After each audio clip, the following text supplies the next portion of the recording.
Halo pemirsa, salam sehat untuk kita semua. Jumpa lagi bersama saya Monica Rosa dalam program Teras Negeri. Program Teras Negeri ini bisa Anda saksikan pada kanal YouTube Tempo.co serta saluran digital TV Tempo.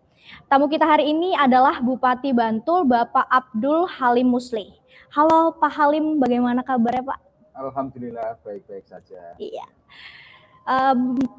Bapak, sebelum memulai ngobrol-ngobrol, saya akan membacakan profil singkat dari Bapak Abdul Halim Muslih. Bapak Abdul Halim Muslih lahir pada 29 April 1970, adalah Bupati terpilih Bantul periode 2021 hingga 2024. Abdul Halim terpilih sebagai Bupati Bantul bersama dengan Joko B. Purnomo setelah memenangkan pemilihan Bupati Bantul pada 9 Desember 2020. Sebelumnya ia menjadi wakil bupati mendampingi Suharsono. Beliau juga memiliki karir politik yang cukup mumpuni dan pernah menjabat sebagai anggota DPRD DIY 2004 hingga 2009 dan 2009 hingga 2014. Ketua DPC PKB Bantul dan juga Direktur Utama PT PKPSD DIY. Pemerintah Kabupaten Bantul pun sigap mengupayakan pemulihan ekonomi rakyat akibat pandemi COVID-19. Mengembalikan pertumbuhan ekonomi diharapkan akan semakin mudah untuk diwujudkan. Bupati Bantul Abdul Halim Muslih bertekad akan terus melaksanakan percepatan vaksinasi COVID-19 agar kegiatan perekonomian bisa kembali normal. Salah satu misi Kabupaten Bantul adalah pendayagunaan potensi lokal dengan penerapan teknologi dan penyerapan investasi yang berorientasi kepada pertumbuhan ekonomi inklusif. Hal itu dimungkinkan karena Bantul memiliki banyak potensi unggulan yang paling berkontribusi terhadap PDRB seperti sektor industri, pertanian, dan pariwisata. Kini saatnya membangkitkan kembali pariwisata, pertanian, juga sektor industri Bantul dengan keunggulannya masing-masing. Sejauh mana upaya yang dilakukan oleh Pemkab dalam membangkitkan pariwisata, pertanian, juga industri di Bantul? Langsung saja kita berbincang dengan Bapak Abdul Halim Muslih, Bupati Bantul. Halo Pak Halim, terima kasih sudah hadir di Teras Negeri Tempo. Ya, sama-sama. Siap. Ya Bapak, jadi saya dan pemirsa di rumah ingin tahu Pak, kira-kira sektor apa saja yang menjadi primadona nih dari Kabupaten Bantul dan yang paling terkena imbas atau dampak dari COVID-19 itu sendiri? Ya, sektor primadona di Bantul itu ada 3 yang terbesar dan sektor ini dihuni oleh mayoritas penduduk Bantul, yaitu pertanian, industri, dan pariwisata. Nah, di era pandemi ini sektor pariwisata ini mengalami kontraksi, mengalami hambatan karena tiadanya kerumunan. Baik. Sektor pariwisata, sektor industri ini 2 sektor yang paling terpukul akibat pandemi karena sektor ini bisa bergerak itu karena adanya kerumunan. Betul, betul. Nah, kecuali sektor pertanian yang justru tumbuh positif di era pandemi karena pertanian itu bisa terus berproduksi baik dengan pembatasan maupun tanpa pembatasan. Tetapi kalau 2 sektor tadi, pariwisata dan industri, ini sektor yang bertumpu pada kerumunan. Nah, tentu saja di era pandemi 2 sektor itu mengalami keterpurukan dan tumbuh secara negatif. Tetapi alhamdulillah dengan melandainya pandemi di Kabupaten Bantul, pariwisata dan industri ini mulai tumbuh positif. Betul. Di awal tahun 2022 ini. Nah, sehingga ini menggambarkan optimisme kita di masa depan bahwa berakhirnya pandemi ini mudah-mudahan segera berakhir, ini akan membangkitkan kembali sektor industri dan pariwisata sebagai sektor andalan di Kabupaten Bantul. Nah, pertanian di Kabupaten Bantul di masa pandemi ini justru tumbuh positif sekitar 4%. Baik. Sehingga kita semakin yakin bahwa pertanian ini adalah sektor masa depan yang tahan terhadap guncangan pandemi atau guncangan-guncangan yang lain. Ini tampaknya tidak berpengaruh secara signifikan terhadap sektor pertanian. Baik, mungkin karena masyarakat juga tetap memerlukan pangan, betul. Ya, bahkan adanya stay at home ini orang banyak ngemil, Mbak. Betul, banyak Pak. ngemil dan itu mendorong konsumsi barang-barang komoditi pertanian itu meningkat, barangkali Betul. itu gitu. Iya, tapi berarti daya beli untuk pangan itu tidak terpengaruh, Pak? Iya, tidak terpengaruh. Baik. Ya. Di samping sektor-sektor ini, ada sektor yang tumbuh positif secara signifikan, yaitu sektor infokom, informasi dan komunikasi. Di Bantul itu justru tumbuh tertinggi, hampir 20% pertumbuhannya. Mungkin kebutuhan akan pulsa, bandwidth, dan turunannya yang lain di era pembatasan ini mengalami peningkatan yang sangat besar. Di samping itu jasa kesehatan juga tumbuh secara positif sekitar 18%. Itu gambaran umum sektor-sektor yang terdampak, baik terdampak secara positif maupun negatif. Baik, dari 3 sektor yang sudah Bapak jelaskan gitu ya Pak, sebenarnya sumber PAD terbesar dari Bantul itu dari sektor apa sih Pak? Ya, PAD, pendapatan asli daerah, itu sumbernya ada 3. 1 pajak daerah, 2 retribusi daerah, yang ketiga kekayaan daerah yang dipisahkan. Artinya BUMD ini masuk dalam kategori ini. Nah, sektor pariwisata ini masuk dalam sub PAD yang disebut dengan retribusi. Betul. Misalnya Mbak Ocha apa Mbak Ica? Mbak Monika, Mbak Monika. Apa aja Pak? Mbak Monika masuk ke objek-objek wisata, itu kan bayar retribusi, ada kartisnya ya. Nah, ini namanya retribusi sektor pariwisata yang masuk ke PAD. Nah, PAD Bantul itu 50% itu pajak, ya. Kemudian sisanya terbagi ke retribusi, pengelolaan kekayaan daerah yang dipisahkan. Nah, pariwisata itu kontribusinya 50% sendiri dari retribusi yang diterima oleh pemerintah. Tetapi kan begini Mbak Monika ya, bahwa pembangunan pariwisata kita itu tujuannya untuk kesejahteraan masyarakat, bukan semata-mata PAD, tetapi PDRB, produk domestik regional bruto yang menggambarkan kesejahteraan masyarakat. Objek wisata seperti misalnya Parangtritis, di sana banyak sekali lapak-lapak kuliner, banyak sekali penjajah handicraft misalnya. Iya. Jika pariwisata ini ramai, maka yang diuntungkan adalah masyarakat. Pemerintah itu hanya memperoleh tiket masuknya itu, tiket masuk Parangtritis itu kan sampai hari ini masih Rp10.000 gitu. Iya. Dapatnya ya hanya itu. Tetapi bagi masyarakat, nah dapatnya jauh lebih besar daripada yang diperoleh pemerintah. Iya, jadi ada aktivitas ekonomi gitu ya Pak. Tujuan utamanya itu, pembangunan pariwisata adalah untuk meningkatkan kesejahteraan masyarakat, bukan untuk mencari PAD. Ya. Tujuan utamanya bukan PAD. Setuju ya. Pak.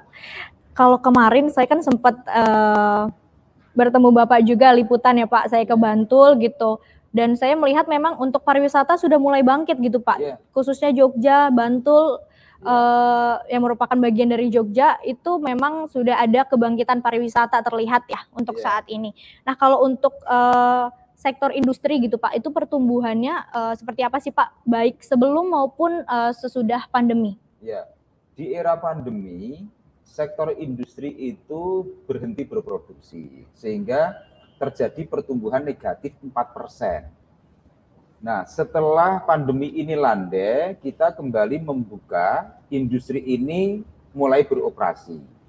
Apalagi Bantul ini adalah kawasan industrinya daerah istimewa Yogyakarta, sehingga jika industri ini mengalami kemandekan produksi, maka imbasnya adalah para pekerja yang jumlahnya puluhan ribu itu.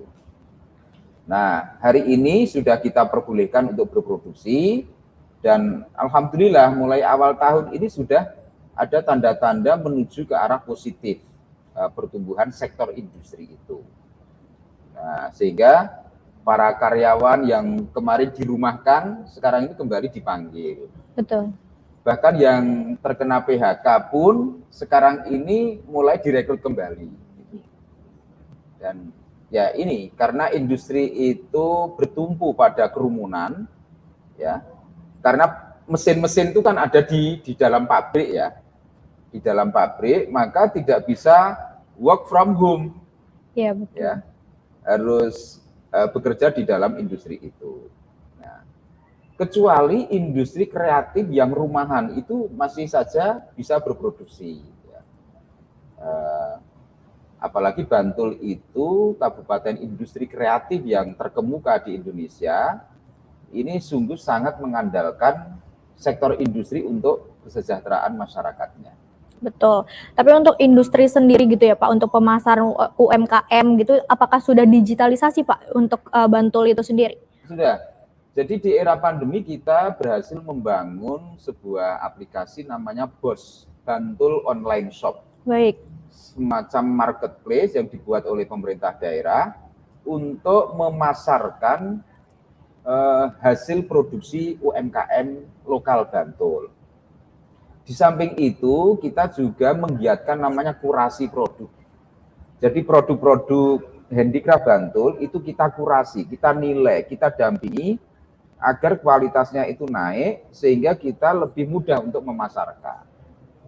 Seperti di beberapa bandara kita sudah memasarkan produk-produk handicraft Kabupaten Bantul. Kalau Mbak Monica ke YIA, Yogyakarta International Airport itu yang di Kulon Progo, itu ada namanya di dalam airport itu ada pasar kota gede kan? Iya, iya betul. Yang luas itu kira-kira 70% adalah produk UMKM Bantul. Pengrajin dari Bantul ya Pak. Iya. Bisa masuk ke sana setelah kita kurasi, kita nilai layak apa tidak handicraft yang diproduksi ini untuk masuk ke pasar internasional. Ya kita uji coba di YIA itu, Yogyakarta International Airport. Baik, berarti pemerintah ada andil gitu ya Pak untuk kemudian men-screening gitu kan, screening kemudian juga marketingnya juga dibantu gitu ya Pak, sosialisasi. Tapi untuk digitalisasi ini sendiri Pak, pasti kan ada hambatannya ya Pak, karena biasanya kalau digitalisasi itu cenderung untuk anak muda gitu Pak. Nah, apakah di Kabupaten Bantul terdapat hambatan misalkan untuk pengrajin-pengrajin yang sudah simbah-simbah misalkan untuk digitalisasi? Ya, tentu saja digitalisasi ini membutuhkan kesiapan sumber daya manusia. Para pengrajin tradisional kita ya yang umurnya sudah tua-tua ini mesti didampingi, termasuk untuk mendaftarkan usahanya ke dalam sistem perizinan kita hari ini seperti OSS, itu kita melakukan pendampingan. Lalu yang kedua, kita mendorong anak-anak mereka untuk membantu orang tuanya agar produknya ini bisa masuk ke misalnya Bantul Online Shop, masuk ke marketplace yang tersedia cukup besar, cukup banyak. Nah, sehingga orang tua yang kesulitan masuk ke dunia digital ini bisa diadvokasi baik oleh pemerintah, oleh anak-anak muda yang sudah kita latih. Baik. Ya, kita punya namanya KIM, Komunitas Informasi Masyarakat. Jadi kita siapkan semacam working space, seperti perkumpulan gitu ya Pak, tempat. Iya, ruang-ruang bekerja yang kita berikan fasilitas bandwidth di beberapa desa untuk dijadikan sarana bagi anak-anak muda untuk mendigitalisasi produk-produknya. Nah, dan ini akan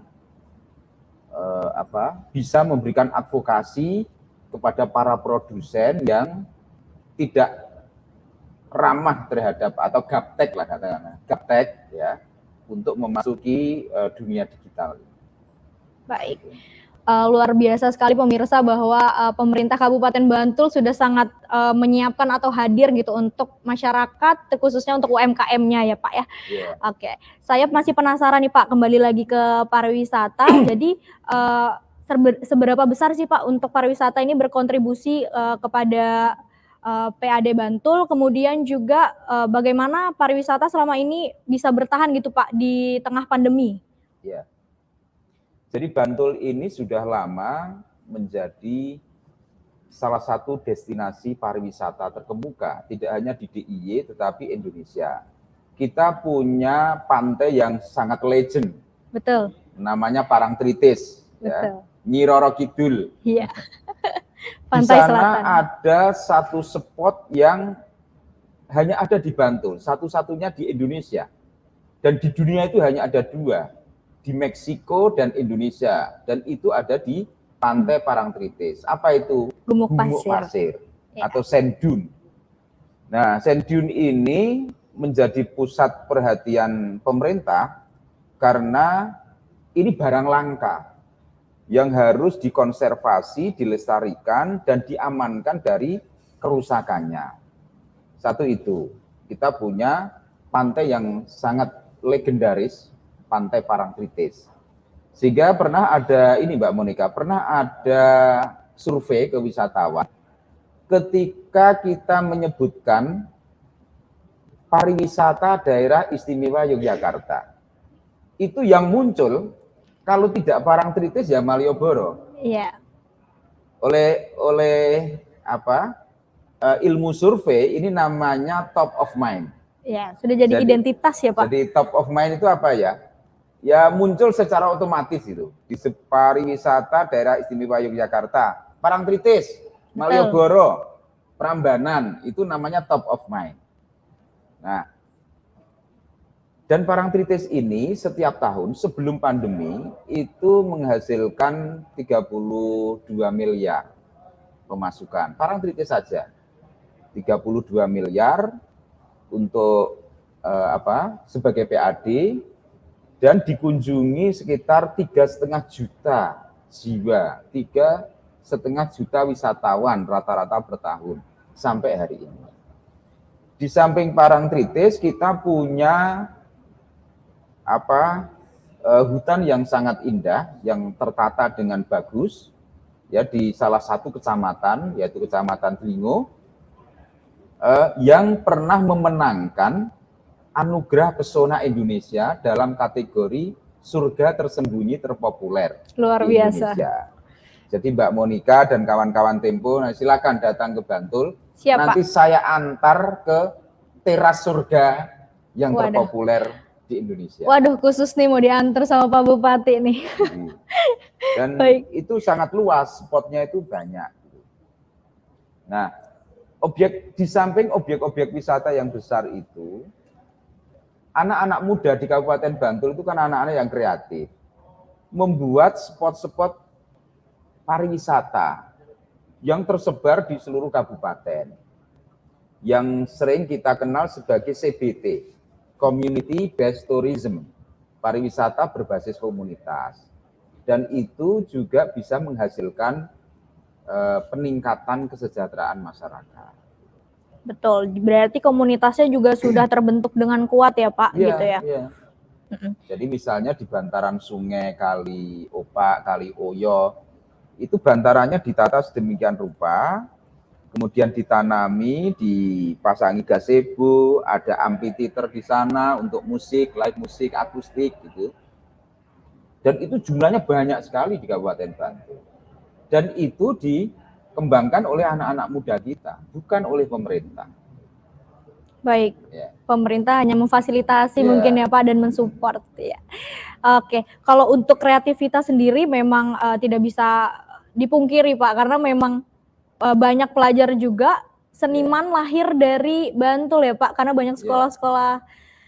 Ya, Mbak Monika, di Bantul itu punya sekolah seni yang saya kira ini sangat lengkap di Indonesia. Kita punya sekolah menengah seni kriya, seni rupa untuk baik lukis maupun pahatan, kita punya sekolah menengah seni khusus untuk itu. Iya. Seni instalasi juga. Kita punya sekolah seni tradisi, pedalangan, karawitan, tarian, kita punya. Kemudian kita punya sekolah seni musik yang modern dan klasik. Yang orkestra itu yang setiap tanggal 17 Agustus selalu diminta tampil di Istana Negara.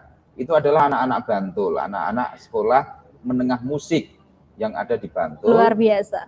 Dan itu sudah bertaraf internasional.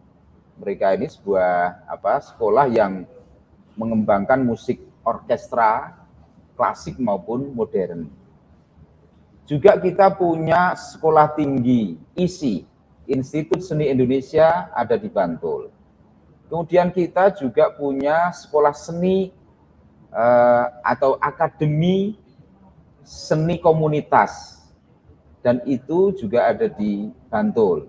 Kita punya banyak sekali sanggar-sanggar seni yang tersebar di masyarakat kita. Sampai kita punya makam khusus seniman. Waduh. Itu ada luar biasa di Bantul.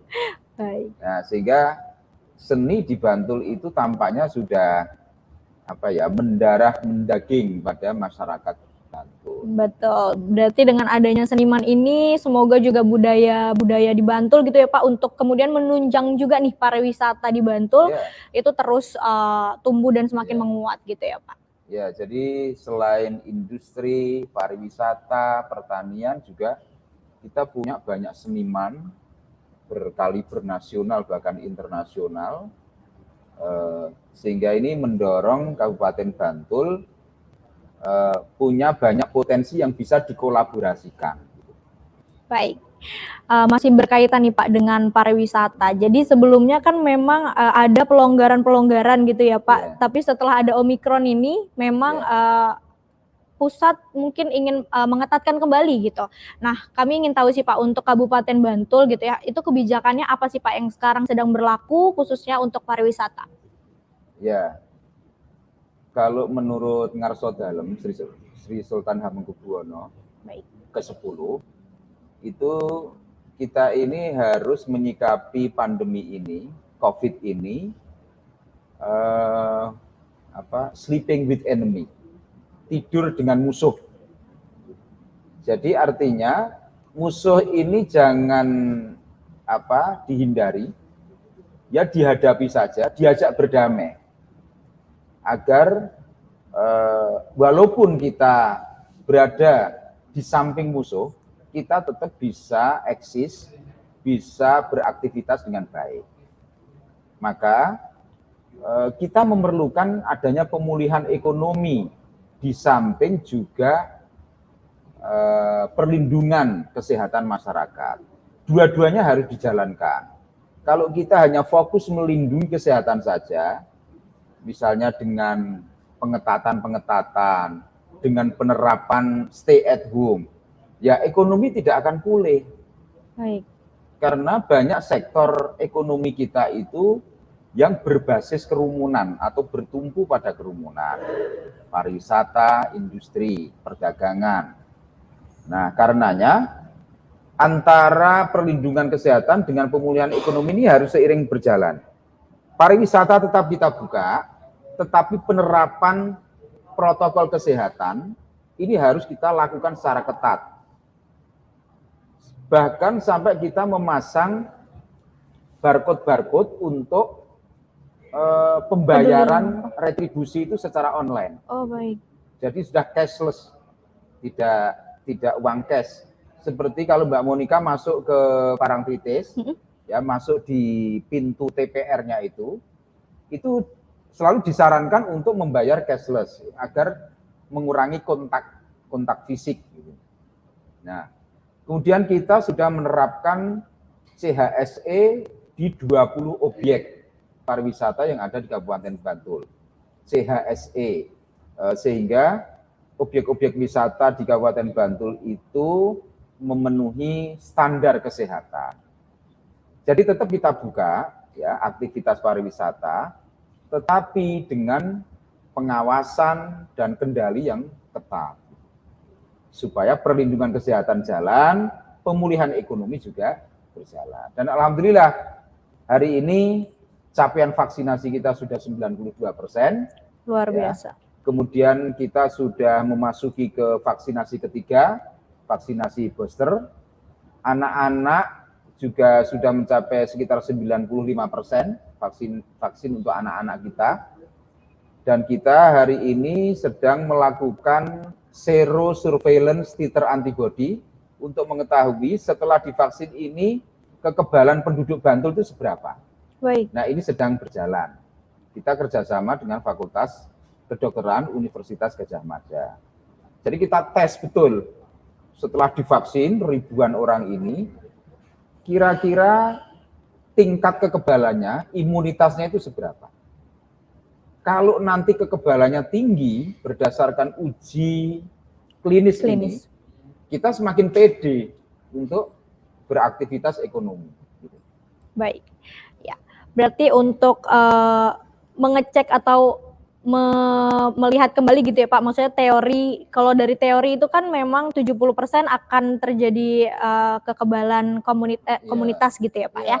Jadi ini untuk kemudian memastikan gitu ya Pak. Kita pastikan kalau memang benar, kalau secara teori, kalau vaksinasi sudah mencapai 70% dari penduduk, maka kabupaten itu atau daerah itu dianggap sudah mencapai herd immunity, kekebalan kelompok. Itu teorinya. Tetapi kita ingin memastikan itu dengan cara mensurvei, diambil darahnya, ya ada 1.200 sampel yang secara acak kita ambil, lalu darah-darah itu diuji, diteliti di klinik, untuk diambil satu keyakinan seberapa besar individu-individu yang sudah divaksin itu memiliki kekebalan, memiliki imunitas. Nah, ini sebentar lagi hasilnya akan kita buka dan nanti kita umumkan ke publik. Baik, transparansi ya Pak. Iya. Nggak sabar sih Pak, jadi kalau misalkan udah ada hasilnya makin yakin nih Pak mau ke Bantul gitu ya. Saya sama teman-teman Tempo mungkin. Baik Bapak, untuk teknologi Pak, tadi kan sudah dijelaskan Bapak ada platform seperti BOS gitu ya, untuk UMKM. Nah, seberapa dalam lagi sih Pak untuk memperlihatkan bahwa masyarakat Bantul ini memang hidup beriringan gitu Pak dengan teknologi. Jadi bagaimana pemerintah kabupaten memanfaatkan gitu ya teknologi untuk mendayagunakan potensi lokal yang ada. Ya. Teknologi ini kan bukan hanya teknologi digital saja. Ya. Ada teknologi mekanik, teknologi elektrik, dan teknologi-teknologi yang lain yang bisa kita serap untuk efektivitas, efisiensi produksi yang kita lakukan. Termasuk di bidang industri, sektor industri, kita di samping membuat kawasan industri itu kan mengumpulkan industri-industri dari beragam jenisnya itu dalam satu kawasan agar pengendaliannya itu lebih mudah, utamanya pada sisi lingkungan hidupnya, pada sisi limbahnya, itu bisa kita kendalikan, kita kontrol dengan lebih efektif. Di samping itu juga dengan adanya kawasan industri itu, biaya produksi di kawasan itu akan lebih murah, ya, karena tersedia seluruh sarana prasarana industri yang diperlukan, termasuk perizinan ekspor misalnya dan impor itu ada di dalam satu kawasan itu. Di samping itu kita hari ini membuat klaster industri kreatif, di mana ini bisa membina, menampung rumah tangga produsen industri kreatif. Ya. Bisa dibina desainnya, bahan bakunya, sehingga semuanya ini terstandarisasi, terkurasi dengan sendirinya. Itu sedang kita, ini insya Allah sebentar lagi selesai, sehingga kualitas handicraft buatan Bantul itu sudah memenuhi standar internasional. Kita bikin namanya klaster industri kreatif. Luar biasa sih Pak, saya dukung Pak, karena saya sekarang bisa makan lele mangut dari kalengan pemirsa. Luar biasa. Ya, termasuk packaging untuk UMKM kita. Jadi di Bantul itu banyak sekali industri makanan olahan, baik yang dibuat secara individu di rumah tangga maupun kelompok. Nah, itu kita bina, kita advokasi, dan sebagian itu sudah dikemas di dalam kaleng. Sehingga bisa diekspor ke luar negeri dan itu awet kan. Iya. Misalnya mangut lele, gulai kambing. Ya, itu sudah banyak sekali di Bantul. Iya, karena kalau mangut lele kan memang harus dari Bantul nih untuk yang paling the best sih. Iya. Bapak, kalau untuk strategi gitu ya yang dilakukan oleh pemerintah Kabupaten Bantul untuk pemulihan ekonomi Pak, itu apa saja sih Pak? Ya, tadi saya katakan bahwa pemulihan ekonomi ini bisa kita lakukan melalui dua hal. Pertama, memulihkan kerumunan, ya. Lalu yang kedua, digitalisasi. Memulihkan kerumunan itu bisa mendorong sektor-sektor industri, pariwisata, pedagang eceran itu menemukan pasarnya kembali, ya. Atau sektor ekonomi yang produksinya itu harus offline, pasarnya bisa saja online, tapi aktivitas produksinya seperti industri itu harus offline, harus berkerumun gitu. Nah, agar kita percaya diri untuk kembali berkerumun, maka vaksinasi itu harus dipercepat agar kita mencapai kekebalan yang cukup untuk berkerumun. Lalu yang kedua, strategi yang kedua, digitalisasi market, ya, digitalisasi pemasaran pada UMKM kita. Jadi kalau yang bisa di-online-kan, ya kita online-kan. Kalau yang produksinya ini harus kembali berkerumun, kita harus membentuk dulu kekebalannya melalui percepatan vaksinasi, termasuk vaksinasi yang ketiga, booster ini harus sukses. Ya. Kalau semuanya sudah di booster dan menurut uji klinis itu sudah kebal, maka kita akan pede kumpul di pabrik, kumpul untuk memproduksi bersama-sama. Ini kita percaya diri, sehingga produksi bisa kembali lancar seperti sebelum pandemi. Setuju Pak.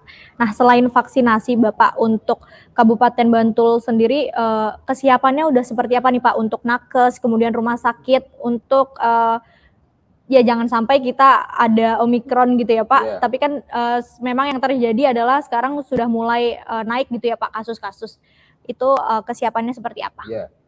Tempo hari Menteri Kesehatan dan Menteri Koordinasi Kemaritiman dan Investasi kembali menyerukan kepada kepala daerah seluruh Indonesia agar berhati-hati dan mengantisipasi munculnya varian Omikron di daerah-daerah. Nah, untuk menindaklanjuti seruan itu, Kabupaten Bantul telah menyiapkan rumah sakit diaktifkan kembali dan shelter-shelter atau isoter, tempat isolasi terpusat, di mana kita punya setiap desa itu satu isoter. Nah, ada 75 isoter yang kembali akan kita aktifkan untuk mengantisipasi saja sifatnya kalau Omikron ini merebak di daerah-daerah. Lalu yang kedua, Bantul itu sejak pandemi kemarin sudah membangun instalasi oksigen sendiri. Luar biasa, Pak. Dan oksigen itu kita bagi ke masyarakat secara gratis. Baik. Jadi waktu di mana-mana itu terjadi kelangkaan oksigen, Bantul tidak ada masalah dengan oksigen karena kita sudah membangun generator oksigen sendiri. Dan kita bagikan, bahkan di rumah dinas Bupati Bantul sudah ada instalasi pengisian oksigen itu untuk masyarakat. Jadi tempo hari waktu pandemi itu meningkat, rumah dinas Bupati Bantul itu penuh dengan orang-orang yang minta ini oksigen itu. Siap. Karena di pasaran kan mahal ya. Iya betul. Di pasaran mahal kita bagi-bagi oksigen itu secara gratis. Iya, apalagi saat kasus sedang naik gitu ya Pak. Biasanya oksigen kan memang agak sulit gitu ya. Jadi sehingga kita bisa mengurangi ketergantungan dari supplier oksigen. Karena kita sudah bisa membuat oksigen sendiri. Baik. Nah, kalau untuk program atau terobosan untuk tahun 2022 Bapak, mungkin apa nih Pak dari pemerintah Kabupaten Bantul? Ya, kita masih berorientasi kepada pertumbuhan ekonomi, pemulihan ekonomi, termasuk mengatasi kemiskinan dan pengangguran. Maka 3 sektor andalan, industri, pertanian, pariwisata, ini akan kita gas, akan kita genjot untuk kembali pulih agar kesejahteraan masyarakat Bantul itu bisa meningkat melalui 3 sektor ini utamanya, karena 3 sektor ini dihuni oleh mayoritas penduduk Bantul. Strategi atau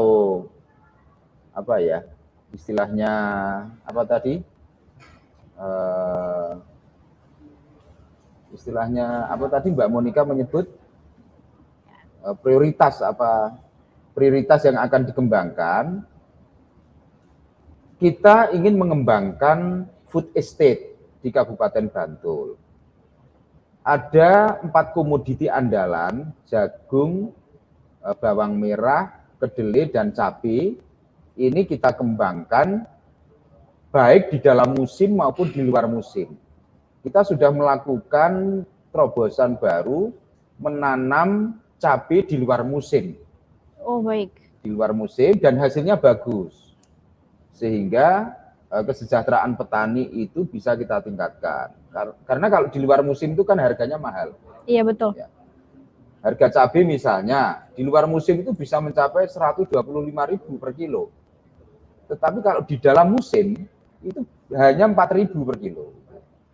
Nah, satu itu. Yang terobosan kedua di bidang industri, kita ingin segera menuntaskan klaster industri kreatif yang menjadi inti dari plasma-plasma industri kreatif yang ada di masyarakat. Agar mereka ini terstandarisasi di bawah binaan klaster ini dan bisa mencapai kualitas ekspor. Lalu yang ketiga, pariwisata berbasis komunitas akan kita fasilitasi sehingga bukan hanya pariwisata mainstream saja, Parangtritis dan hutan pinus, tetapi juga objek-objek wisata yang dikembangkan oleh masyarakat. Itu jadi tema kita masih ekonomi ya. Berarti terobosan dan strateginya memang memaksimalkan potensi-potensi yang ada gitu ya Pak? Iya. Mungkin Bapak Halim apa pesan untuk pemerintah pusat gitu untuk Pemkab Bantul sendiri? Silakan. Ya, Kabupaten Bantul tentu saja tidak bisa menutupi segala kebutuhan atau mengembangkan secara mandiri tanpa kolaborasi dan sinergi, terutama dengan pemerintah pusat. Karena itu yang kita harapkan adalah fasilitasi untuk mengembangkan 3 sektor ini, industri, utamanya industri kreatif, pertanian, dan pariwisata dalam bentuk barang-barang modal maupun jaringan pemasaran internasional. Karena kalau sudah bicara pasar internasional, tentu pemerintah pusatlah yang lebih memiliki kapasitas untuk mengembangkan itu, karena kita punya kantor-kantor kedutaan besar, konsulat-konsulat jenderal di luar negeri yang bisa kita ajak bersama-sama untuk memasarkan produk-produk dalam negeri, termasuk produk industri kreatif Kabupaten Bantul. Baik, berarti produk Bantul goes to internasional gitu ya Pak ya? Internasional, ya. Iya. Baik, Bapak, seru sekali perbincangan kita hari ini dan ternyata kita sudah ada di penghujung acara ini Pak. Iya, iya. Tidak terasa ya pemirsa. Mungkin saya ingin mempersilahkan juga untuk Bapak memberikan pesan atau harapan gitu Pak, terkhususnya untuk masyarakat Bantul. Silahkan. Ya, kepada seluruh warga masyarakat Kabupaten Bantul, kita harus tetap memasang rasa optimisme pada diri kita masing-masing, karena kita pasti mampu menghadapi pandemi ini dan kita akan terus berproduksi, kita akan mengembangkan sektor-sektor strategis di Kabupaten Bantul untuk meningkatkan kesejahteraan masyarakat. Karena itu, sinergi, kolaborasi dengan pihak-pihak lain harus kita tempuh agar tujuan-tujuan ini bisa tercapai secara efektif. Terima kasih. Amin. Terima kasih banyak Bapak Halim sudah hadir di Tempo langsung di studio, dan semoga masyarakat Bantul bisa terus maju ya Bapak. Ya, insya Allah. Amin. Baik, pemirsa, Teras Negeri akan kembali berbincang dengan sejumlah kepala daerah yang banyak memberikan inspirasi khususnya untuk kemajuan negeri. Saya Monica Rosa dan kru yang bertugas pamit undur diri, sampai jumpa.